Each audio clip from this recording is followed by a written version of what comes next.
À un peu plus de 4 mois des Jeux Olympiques, le préfet de Paris, Laurent Nunez, a réalisé vendredi 1er mars un point d'étape sur les périmètres de protection autour des sites retenus pour accueillir les épreuves.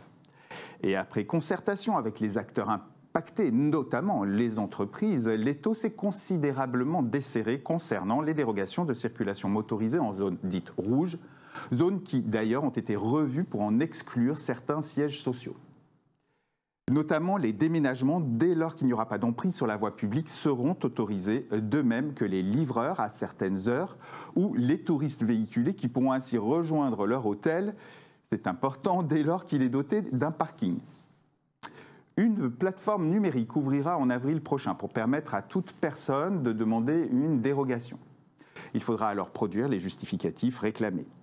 C'est à ce moment-là que les contrôles se feront par des agents assermentés qui décideront ou non d'accorder le laissez-passer. À noter que toutes les interventions d'urgence seront autorisées sans qu'il soit nécessaire de s'inscrire sur la plateforme. Ce sera le cas par exemple pour les plombiers en cas de fuite d'eau ou pour les sociétés de dépannage en cas de personnes coincées dans un ascenseur. Le périmètre de sécurité autour de la cérémonie d'ouverture des Jeux Olympiques le 26 juillet fera l'objet d'une présentation à part dans les prochaines semaines.